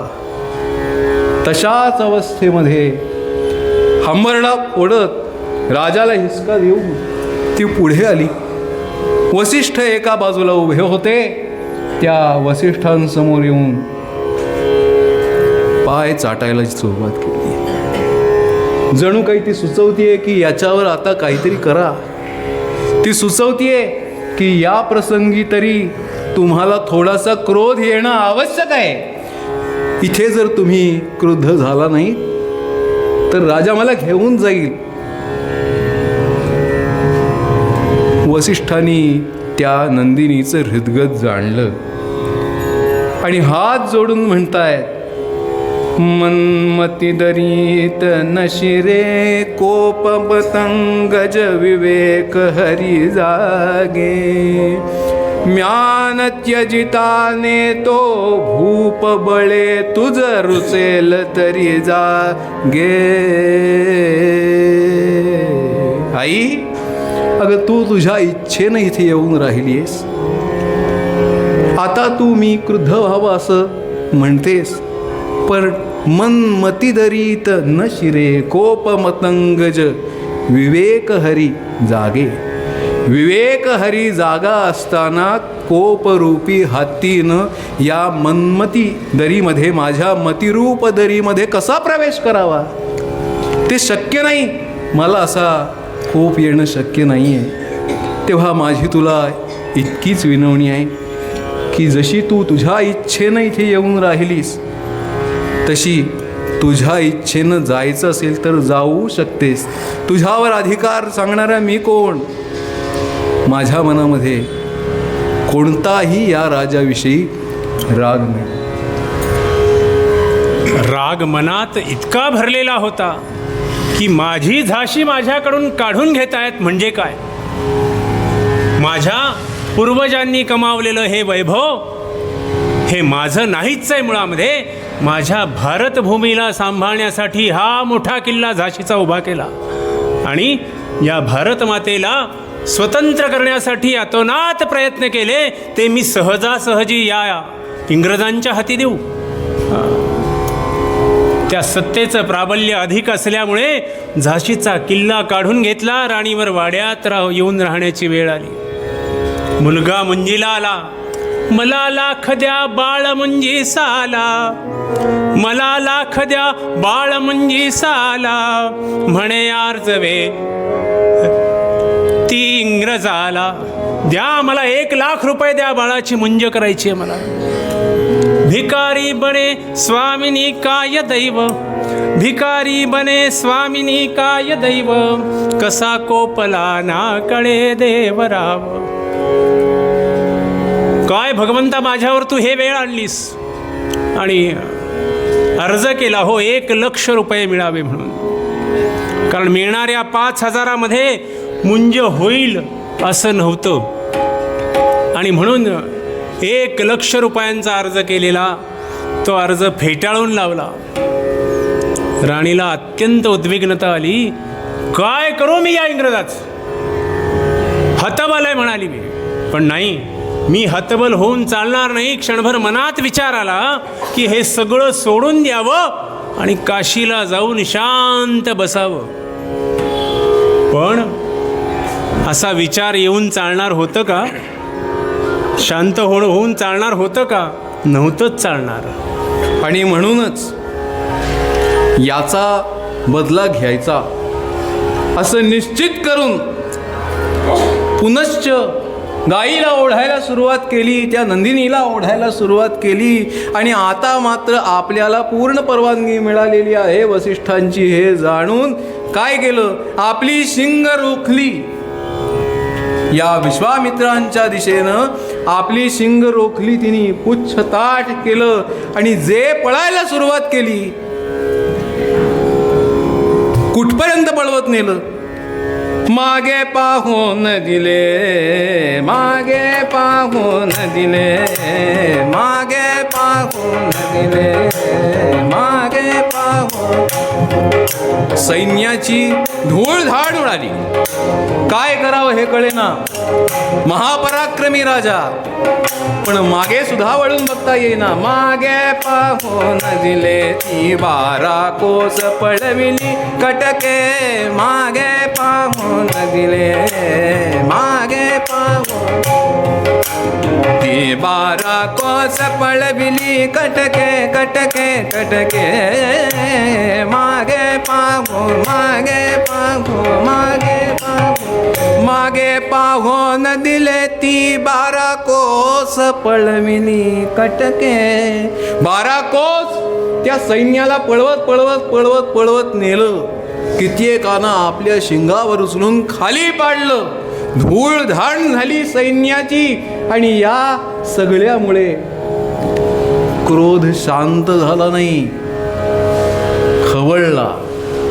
आता क्रोधानं अत्यंत तीव्र झाला. जगाला दाहक ठरेल असा राग आला. आणि या रागाबाई ठरवलं की कुठे राहते ही, कुठे राहते. स्वतःला ब्रह्मर्षी म्हणवणाऱ्यांच्या आश्रमात येऊन राहते ना, तपस्व्यांच्या जवळ येऊन राहते ना. मी तपाच्या जोरावर, तपाच्या बळावर हिला मिळवल्याशिवाय राहणार नाही. ही जर माझी झाली नाही तर नावाचा विश्वामित्र नाही आजपासून मी, असा पण केला. आणि वनात जाऊन तपश्चर्येला आरंभ केला. राग इतका खवळलेला होता की त्या रागाच्या भरामध्ये काशीला गेले असते तरी शांत झालेच नसते, असं ती मनाशी बोलतीये. अहो, आधीच राज्य काढून घेतलं आणि त्यात आता 1,00,000 रुपयांचा अर्जसुद्धा फेटाळून टाकला. आता या इंग्रजाला सोडणार नाही म्हणाली. आणि त्याच वेळेला भारतामध्ये 1857चं स्वातंत्र्य समर सुरू झालेलं होतं.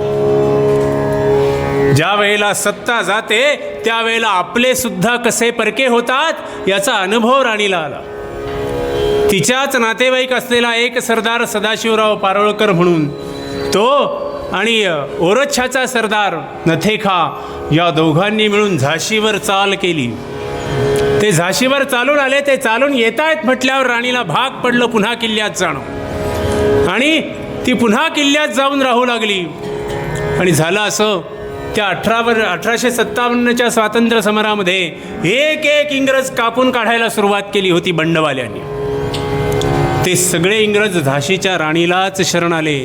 म्हणतायत की आम्हाला तुम्हीच वाचवू शकता, दुसरं कोणी नाही आहे.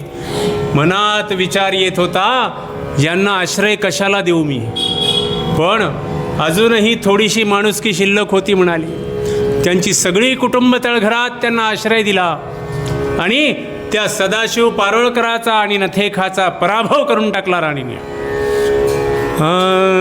सन 57 स्वातंत्र्याच्या, सन 57 स्वातंत्र्याच्या पवित्र संगरकाली, सन 57 स्वातंत्र्याच्या पवित्र संगरकाली, समर कराया सिद्ध जाहली, समर कराया सिद्ध जाहली, राणी झाशीवाली अद्भुत शौर्य तिचे,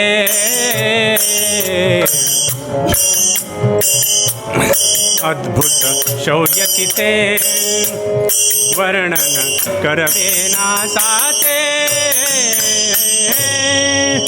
आणि तिचं हे शौर्य त्या ठिकाणी तिने पणाला लावायला सुरुवात केली. अहो, पराभव झाला म्हणून याच दोघांनी इंग्रजांना जाऊन सांगितलं की ही बंडवाल्यांना सामील आहे. असं म्हटल्याबरोबर इंग्रजांनी ठरवलं, किल्ला परत घेतला म्हणजे काय, आता आधी हिला संपवलं पाहिजे. किती वय आहे हिचं? 22-23 वर्ष फक्त.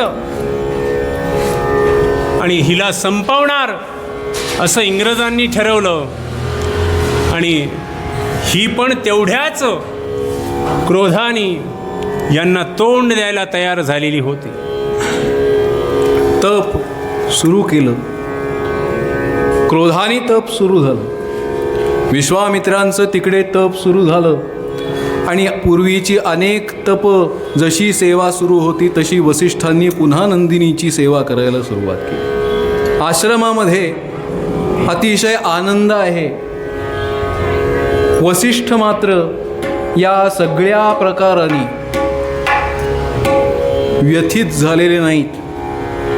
त्यांच्या मनामध्ये क्रोध नाही, काम नाही, ईर्ष्या नाही, मत्सर नाही, असूया नाही. मन पूर्वी इतकंच शांत आहे. अहो, त्यांची ही शांती पाहावी आणि आश्रमातल्या कोणीतरी येऊन त्यांना विचारावं की मुने आज इथे हा सगळा प्रसंग घडलेला असताना सुद्धा आपण संतापत नाही, आपल्याला राग येत नाही, या विश्वामित्रांना धडा शिकवावा असं तुम्हाला वाटत नाही. वसिष्ठांनी सांगावं, काही झालं तरी हा राजा आहे आणि राजानं जे साहस दाखवलं पाहिजे ते साहस त्याच्याकडून प्रकट झालं. यापेक्षा आणखीन काय. दुसरं असं की मी शास्त्रज्ञ मानून राहणार आहे आणि शास्त्रानुसार राजा हा विष्णूचा 8वा अंश असतो. दारात साक्षात भगवान आलेले असताना, अंश रूपानं प्रकट झालेले असताना त्यांच्यासमोर मी क्रोध करणं, काम व्यक्त करणं हे मला शोभलं असतं काय. या आश्रमाची परंपरा भंग झाली असती त्यामुळे अशी आश्रम परंपरा भंगापर्यंत नेणारा, भंगाला कारण होणारा, म्हणून माझं नाव जगामध्ये व्हावं अशी माझी सर्वथैव इच्छा नाही. असं माझ्या मनात कधीही नव्हतं, यापूर्वी कधीही नसेल आणि त्यामुळे मी प्रतिकार न करणं हेच योग्य आहे. वसिष्ठांनी शांत राहणं स्वीकारलं. विश्वामित्रांनी तप करायला आरंभ केला. अहो, या तपाचा परिणाम म्हणून त्या वनामध्ये कितीतरी बदल घडायला लागले. पण विश्वामित्रांच्या विकारांवर ताबा मिळवता त्यांना आला असं काही घडेना. विश्वामित्रांनी त्या तपश्चर्येतून वसिष्ठांकडे यावं आणि वसिष्ठांकडे आल्यानंतर या राजर्षी या म्हणून वसिष्ठांनी स्वागत करावं. अहो, राजर्षी म्हटले की पुन्हा संताप यायचा. त्या संतापावर पुढचं तप व्हायचं. वसिष्ठ मनामध्ये विचार करत होते की आता तप करण्यासाठी क्रोध असावा, इंद्रिय दमनी, इंद्रियांचं दमन करायचं आहे. त्याच्यासाठी आता हा क्रोध जागा ठेवणं गरजेचं आहे. प्रत्येक वेळेला या राजर्षी म्हणून स्वागत करावं आणि त्या संतापाने पुन्हा वनामध्ये जाऊन विश्वामित्रांनी तप करावं. असं कैक वर्ष, शेकडो वर्ष तप सुरू आहे. या तपाचा परिणाम म्हणून भगवान इंद्रसुद्धा भयभीत झाले आणि आता हे तप जर असंच चालू राहिलं तर माझ्या पदाला काहीतरी धोका निर्माण होईल. शेवटी ही सगळी सत्ता आपल्या हातातून जाऊ न देणं हे आता राजा म्हणून माझं कर्तव्य आहे, हे जाणून हे राजा म्हणून माझं कर्तव्य आहे. म्हणून एक व्यूह रचला. राणीला आता पूर्णतः तिचा पराभव करायचा हे इंग्रजांनी ठरवलं होतं. म्हणून अनुभवी कोणीतरी पाठवणं गरजेचं होतं. 60 वर्ष वयाचा सर ह्युरोज नावाचा त्यांचा सेनापती, तो 60,000 सेना घेऊन झाशीवर चालून आला आणि त्या झाशी शहराच्या सगळीकडून इंग्रज सैन्य पेरलं त्याने आणि 10 दिवस राणी किल्ला लढवत होती. अहो, प्रत्येक बुरुजावर तोफा होत्या. कडक बिजली आणि घनगर्ज नावाच्या 2 तोफा तिने तोंडाशी लावल्या आणि एक एक गोळा टाकावा आणि इंग्रजांच्या येणाऱ्या प्रत्येक वाराला उत्तर द्यावं. हळूहळू इंग्रज सैन्य पुढे येत होतं. राणी स्वतः तिने महिलांची पलटण तयार केलेली होती. त्यांना सुद्धा प्रशिक्षण देऊन ठेवलेलं होतं. स्वतः त्या तटबंदीवरून फिरावं आणि आढावा घ्यावा. एवढंच काय, जखमी झालेल्या सैनिकांना स्वतः घोड्यावर घालावं आणि उपचारार्थ घेऊन जावं. एवढंच नाही, एखाद्या तोफेच्या गोळाने किल्ल्याची तटबंदी पडली तर ती बांधण्यासाठी लगेच तिथे गवंडी वगैरे यांची सोय केलेली होती. इंग्रजांनी तोफ गोळा डागावा, भिंत पडली की दुसऱ्या क्षणाला काही तासातच ती भिंत उभी. हे सगळं पाहिलं त्या सर ह्युरोजनी. काय नियोजन असेल म्हणाला. आणि हे सगळं पाहून तो अवाक झाला. पण श्रोते हो, सगळं सुरळीत चालेल तर ते राज्य कसलं. 10व्या दिवशी मात्र यांच्यातलाच एक जण केवळ 10,000साठी फितूर झाला आणि त्यांनी सांगितलं, दारुगोळा कुठे आहे म्हणाले.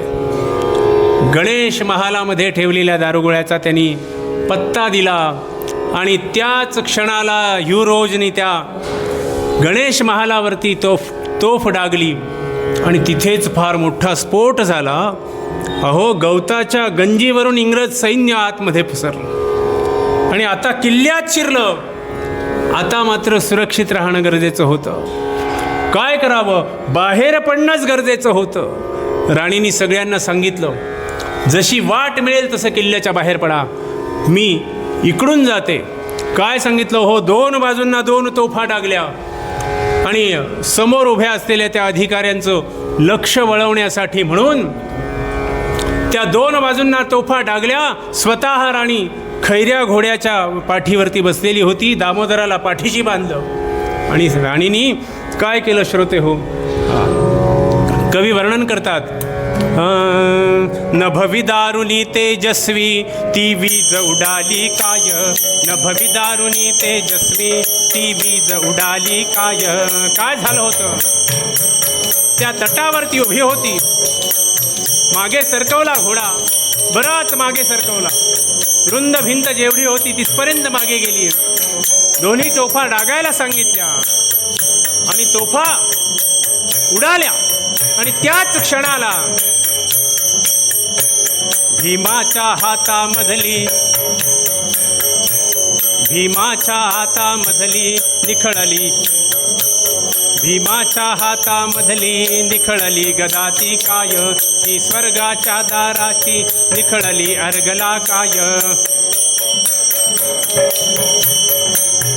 काय केलं हिने, मागे जाऊन त्या घोड्याला टाप मारली, टाच दिली घोड्याला आणि घोडा पुढे जायला लागला. क्षणभास असा की झाला, क्षणभास हसा की झाला. प्रत्येक पहारेवाला, प्रत्येक पहारेवाला आकाश बघतची बसला, आकाश बघतची बसला. काय झालं हो, तिने तो घोडा फेकला आणि असा त्या भिंतीवरून तो घोडा आला. ते आधी स्फोट बघत होते आणि नंतर अरे काहीतरी येतंय म्हणाले. ती अशी वरतून आकाशातून पलीकडे धाडकन खाली त्या घोड्याने उडी गेली.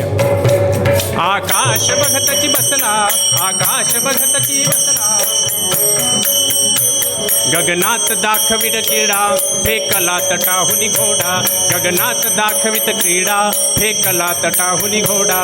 गगनात दाखवित क्रीडा फेकला तटाहुनी घोडा. आणि घोडा फेकला आणि टप टप टप टप करत निघून गेली. इंद्रदेवाने विचार केला की आता याच्यावर काय केलं पाहिजे. सभा बसली आणि विचार विनिमय सुरू झाला. या सगळ्यावर एकच उपाय आहे असं सगळ्यांच्या लक्षात आलं.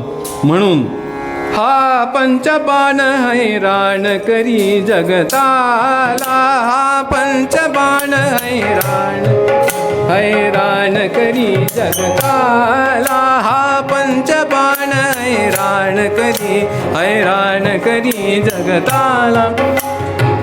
हा मदन यात आपल्याला काहीतरी मदत करू शकेल. मदनाची मदत घ्यायची असं नक्की केलं. कामदेवाची मदत घ्यायची असं ठरलं. सृष्टी पालटली. आपल्या धनुष्याची प्रत्यंचा आकर्ण ओढली या मदनानं आणि बाणांचा वर्षाव त्या विश्वामित्रांच्या तपश्चर्येमध्ये सुरू झाला. सृष्टी सारी पालटली. वसंत ऋतूचं वातावरण दिसायला लागलं. ऋतुराज त्या वनामध्ये प्रवेश करता झाला. सहकार फुलला. तिथे चाललेल्या तपाला सहकार्य करावं अशी मात्र या सहकाराची इच्छा नव्हती. विघ्न व्हावं हीच सारी योजना होती. आणि यात सगळ्यामध्ये मुख्य कार्य करणारी ती नायिका पुढे आली. जिनी ठरवलं होतं आता काही झालं तरी नायिका, आता काही झालं तरी नायिका, न ऐका न ऐका न ऐका असं ठरवलेली ती नायिका तिथे प्रवेश करती झाली. आणि विश्वामित्रांसमोर येऊन उभी राहिली. विश्वामित्रांनी आपले डोळे उघडले. वसंती बघुनी मेन केला, वसंती बघुनी मेन केला, वसंती बघुनी मेन केला, वसंती वसंती बघुनी मेन केला, वसंती. मेनकेकडे विश्वामित्राने आपली नजर रोखली आणि आपल्या सौंदर्याचे बाण मेनकेने विश्वामित्रांकडे पाठवले. परिणाम काय झाला? मेनकेला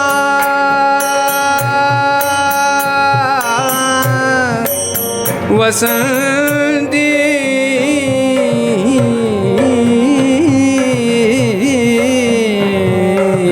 बघुनी मेनकेला, वसंती बघुनी मेनकेला.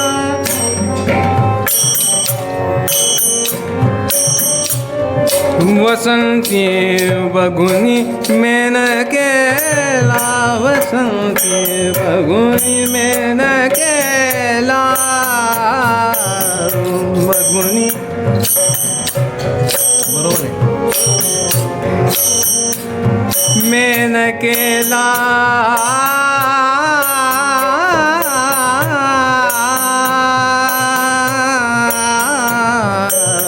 बघुनी मेनकेला, वसंती बघुनी मेनकेला. गाधी जमुनीने निज सुत पावरी उदकांजली दिधला. नित्य सूर्यासाठी अर्घ्य प्रदान करणारा हा महात्मा सत्पुरुष खरा. पण त्या क्षणी सगळं धैर्य गळालं. कारण खवळली या कामक्रोधी अंगी भरती आधी व्याधी. कामक्रोध वळले. पुन्हा एकदा रजोगुण प्रबळ झाला, सत्वगुण मागे सरला. आणि आता कधीही हृदयाची जागा तमोगुण घेईल अशी परिस्थिती निर्माण झाली. हेच तर सगळं निर्माण करायचं होतं. आपल्या पेचामध्ये डावपेचांमध्ये मेनका मदन यशस्वी झालेले होते. वसंती बघुनी मेनकेला, गाधीच्या मुलीने निज सुत पावरी उदकांजली दिधला. सारी तपश्चर्या त्या क्षणी विश्वामित्रांची लयाला गेली. पूर्ण तपश्चर्या होत आलेली, पण त्यात येऊन कामक्रोधांनी विघ्न केलं. आणि जिथे शांतीचं अधिष्ठान असायला पाहिजे ती शांती तिथून निघून गेली अशी स्थिती निर्माण झाली. ही निघून गेली आणि ते सगळेजण अवाक होऊन बघतच राहिले. अरे गेली गेली गेली, काय गेलं? ती चितकलाच होती, लक्षात ठेवा. अशी विजेसारखी आली आणि धाडकन पुढे निघून गेली. त्या धुळीच्या लोटांमध्ये ती इतकी दूर निघून गेली, यांच्या हाती लागलीच नाही. त्या बौकर नावाच्या सेनापतीला पाठवलं. सर हिरोजनी जा जा म्हणाले, पाठलाग कर तिचा. 120 मैल आपल्या घोड्याला घेऊन धावत होती सतत दिवस रात्र. आई, अगं किती पळायचं आहे आपल्याला अजून. दामोदरा थांब बरं का, तुला भूक लागली आहे ना. वाटेत भांडेर नावाच्या गावामध्ये आपल्या बहिणीकडे गेली. मुलाला घास घालणार तेवढ्यात इंग्रज आलेला आहे असं कळलं. 2 घास कसे तरी त्याच्या पोटात लोटले आणि पुन्हा धावायला लागली हो. आणि ती येऊन पोचली कालपीला, जिथे रावसाहेब पेशवे राहत होते. आणि नुकतंच एक युद्ध इंग्रजांविरुद्धचं जिंकलेलं होतं, त्याच्या जेवणावळी उठत होत्या. राणीनी येऊन सांगितलं, रावसाहेब, अहो ही वेळ जेवणावळी उठवण्याची नाही आहे. पण 22-23 वर्षाच्या या मुलीकडे कुणाचं लक्ष होतं हो? कुणाचंही लक्ष नव्हतं. घायाळ होऊन आलीस, तिच्यावरती उपचार केले. ती म्हणतीये, परोपरीने सांगतेय, अहो आत्ताची वेळ वेगळी आहे, पण तिथे राहणाऱ्या पेशव्यांना झाशीत काय चाललंय याचा अंदाजच नव्हता. लक्षात ठेवा, झाशी पूर्णतः इंग्रजांनी गिळून टाकली होती. आणि हे ती परोपरीने सांगतेय, पण कुणी ऐकायला तयार नाही. त्या टोप्यांना सोबत घेतलं आणि रावसाहेबांना बाजूला काढलं. म्हणाले, चला माझ्यासोबत. तो आलाय 10,000ची तुकडी घेऊन, लवकर त्याला तोंड द्यायचं आहे आपल्याला. युद्ध सुरू झालं श्रोते हो. आणि 2 हातात 2 तरवारी आणि दातामध्ये त्या घोड्याची ती लगाम पकडलेली आहे. आणि समोर येणाऱ्या त्या प्रत्येक इंग्रजाला कापावं, साप साप साप साप कापत चाललेली होती. हे तिचा तो कालीचा अवतार पाहिला, तिचा तो क्रोध पाहिला. आणि त्या तोफेवर असलेले जे तोफ डागणारे होते ते घाबरून पळून गेले. काय करावं हो या मुलीने. या झाशीच्या राणीने काय केलं, खोगीरात ठेवलेला एक खिळा काढावा. तो खिळा त्या तोफेच्या त्या नाकामध्ये घुसवावा आणि दण ठोकून ती तोफ निकामी करावी. आणि अशा तोफा निकामे करत करत करत करत ती पुढे चालली आहे. मुलाला गंगादास बाबांच्या जवळ ठेवलेलं होतं. आणि एकटी किती लढणार होती. तात्या कुठे गेले कळलं नाही. आणि तो रावसाहेब पण लढत होते, पण हिच्या मागे एक तुकडी लागली. आता मात्र आपण यांच्या हाती लागणार हे लक्षात आलं. धावत सुटली गंगादास बाबांच्या आश्रमाकडे. झालं असं, मागे लागलेल्या एकाचा वार हिच्या डोक्यावर झाला आणि एक बाजू डोळा खाली लोंबायला लागला हो. डोक्याचं पागोटं काढलं आणि ते त्या डोक्याला बांधून घेतलं. डोळा पुन्हा पूर्ववत बसवण्याचा प्रयत्न केला आणि पुढे जातीये. आता तिचा खैऱ्या घोडा होता कुठे. कालपीला आल्या आल्या 120 मैल धावून आलेला तो खैऱ्या घोडा ऊर फुटून मेला होता. शिंदेशाहीतला हा घोडा धावत धावत धावत धावत जातीये पुढे. पण पाण्याचा ओढा आला. दुर्दैव होतं, ओढा नव्हता, दुर्दैव आडवा आलं होतं. लक्षात ठेवा, तो घोडा पुढे जाईना. सुंदर आणि मुंदर दोघेही जणी सोबत होत्या. राणीसाहेब, आता घोडं पुढे जाणार नाही, चला चला चला म्हणाले. मागून आले ते सरदार, उठा म्हणाली. उठा म्हटल्याबरोबर पुन्हा तिथे चकमकी झाल्या. आणि झालं असं हो, एक वार इथे होता आणि एक गुप्तीचा वार आला आणि तो थेट या भकाळीतून हृदयापर्यंत गेला. पार पार शिरली ती आणि दुसऱ्या घोड्यावर बसून धावायला लागली गंगादास बाबांच्या आश्रमाकडे. काय झालं होतं श्रोते हो.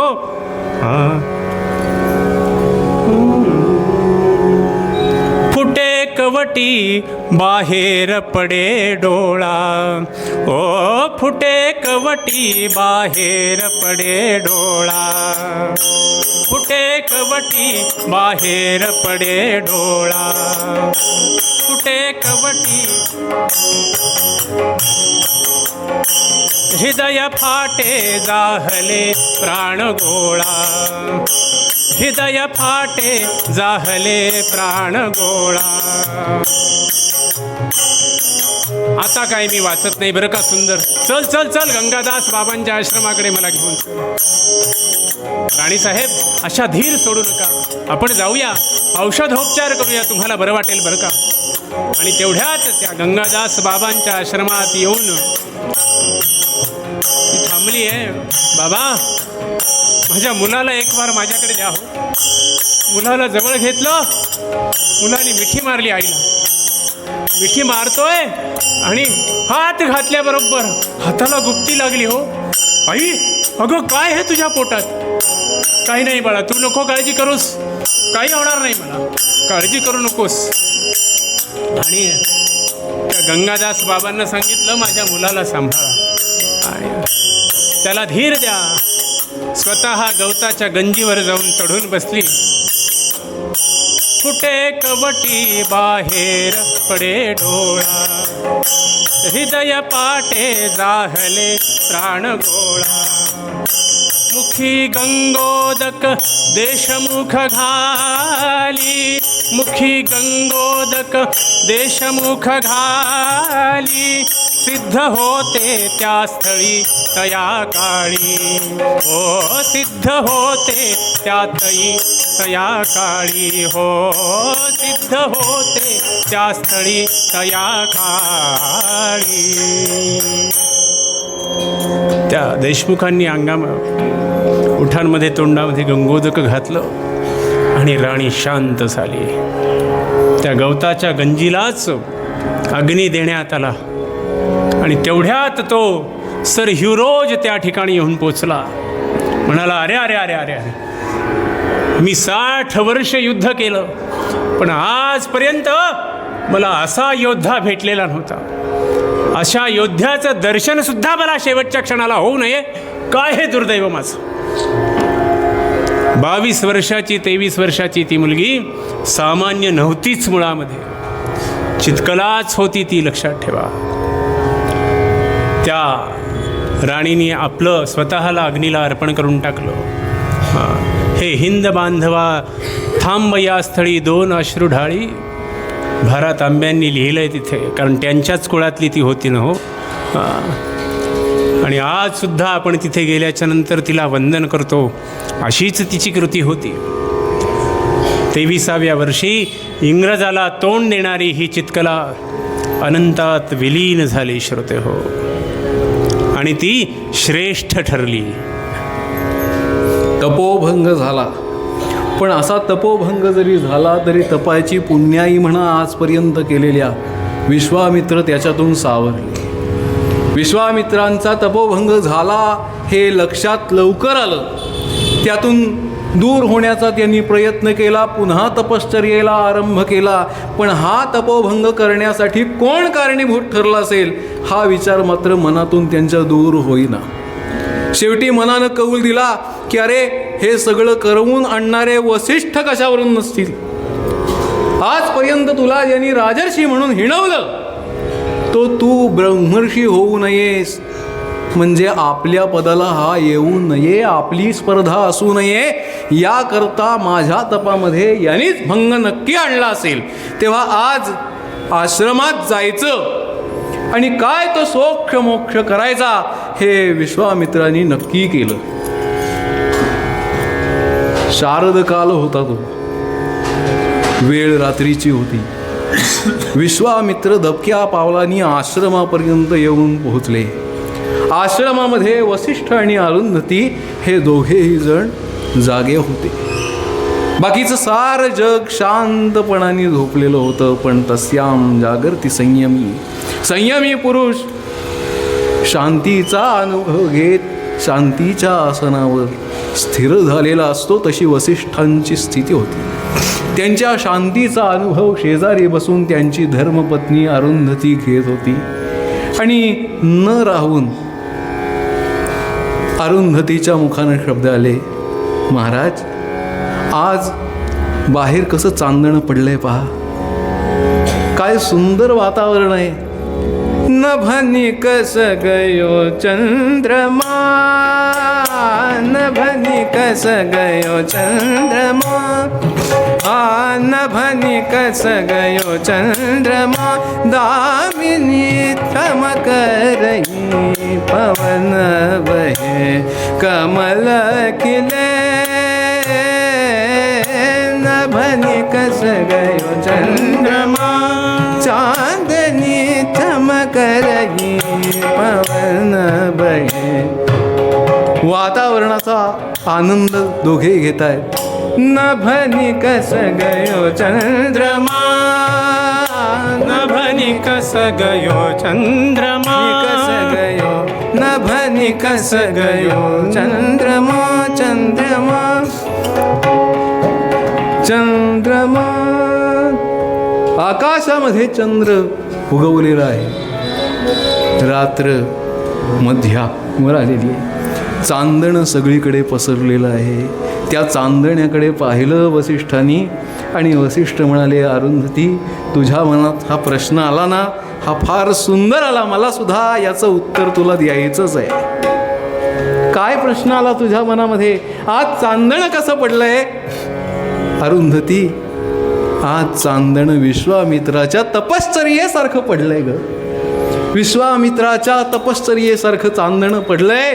एवढं ऐकलं आणि हातामध्ये दगड घेऊन बसलेल्या विश्वामित्रांच्या हातातला दगड गप्पदिशी खाली पडला.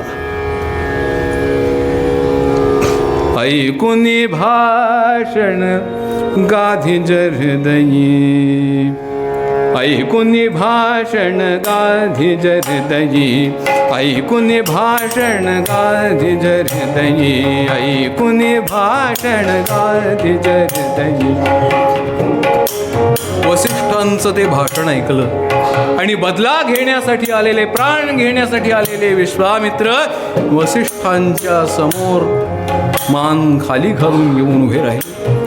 गाधिज हृदयी, ऐकून भाषण गाधिज हृदयी.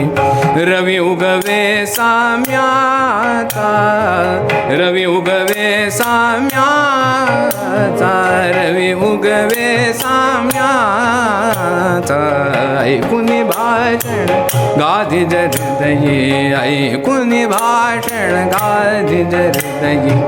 रवी उगवे साम्याचा, द्रोह निशातै सरली, द्रोह निशातै सरली, द्रोह निशा, द्रोह निशातै सरली. गळला अहंकार भेदाचा, अहंकार भेदाचा गळला. द्रोह निशातै सरली गळला अहंकार भेदाचा. ब्राह्मण हृदयाचे झाले ज्ञान तयासाचे, हृदयाचे.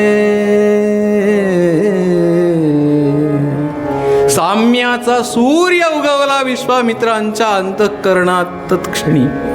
समोर येऊन उभे राहिले, हात जोडले आणि त्या विश्वामित्रांकडे पाहून वसिष्ठ म्हणतायत, ब्रह्मर्षी, आज या ठिकाणी कुठे आली तुमची ही स्वारी? अहो, आम्ही तुमच्याविषयीच बोलत होतो. बरं झालं तुम्ही आलात. कडकडून आलिंगन दिलं या विश्वामित्रांना आणि अरुंधती देवी पुढे झाल्या आणि म्हणाल्या, का हो, ते ब्रह्मर्षी आहेत हे तुम्हाला माहिती होतं, हे तुम्हाला कळत होतं, तरी आजपर्यंत त्यांना राजर्षी राजर्षी म्हणून का हिणवत आलात? कशाला हे बोलत आलात? अरुंधती, जर मी राजर्षी म्हटलो नसतो तर आतापर्यंत जे तप झालं तसं तप होऊ शकलं नसतं. क्रोध असावा इंद्रिय दमनी, इंद्रियांचं दम झालं नसतं. या विश्वामित्राच्या मनामध्ये काय जिद्द आहे याची मला पूर्ण जाणीव आहे. पण आपल्या पुत्राचं आणि शिष्याचं कल्याण जर व्हायचं असेल तर गुरुनी आणि पित्यानी कधीही त्याच्यासमोर त्याची स्तुती करू नये, म्हणून आजपर्यंत मी राजर्षी म्हणून उच्चार करीत आलो. त्याच्यासारखा ब्रह्मर्षी दुसरा कोणी होत शकणार नाही याची मलाही कल्पना आहे. आणि आज आपण पाहतो आहोत की एका ब्रह्मर्षीचं दर्शन या आश्रमाला घडतंय.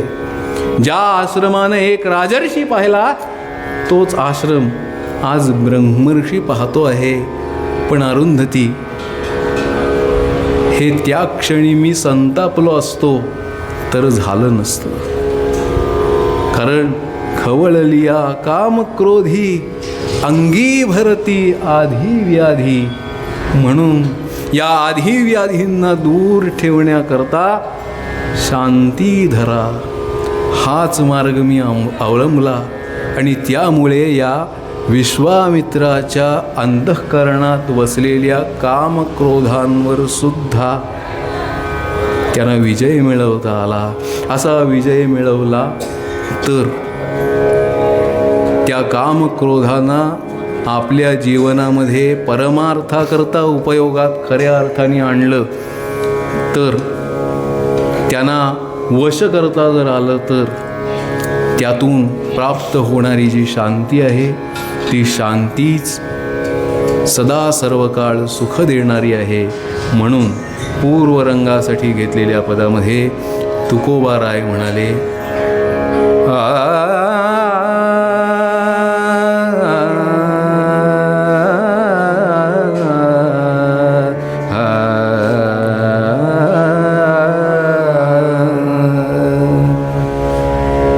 म्हणुनी शांती धरा, म्हणुनी शांती धरा, म्हणुनी शांती धरा, म्हणुनी शांती धरा.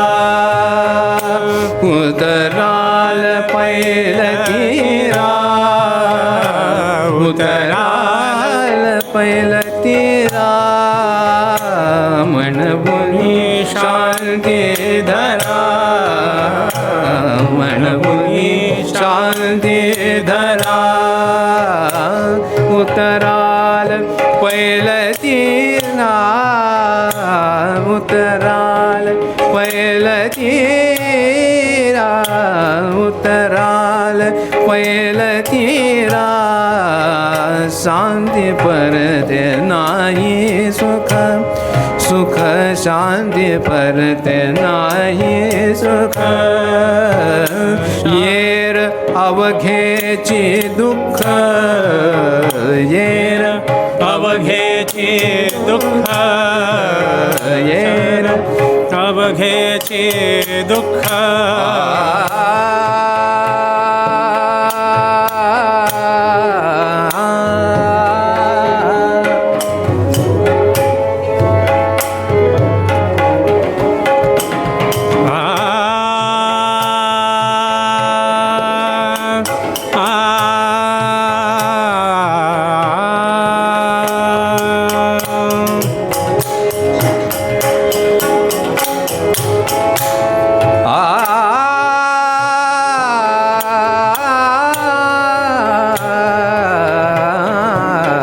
नाही सुख, नाही सुख, नाही सुख, सुख शांती परते नाही सुख, नाही सुख, हो नाही सुख.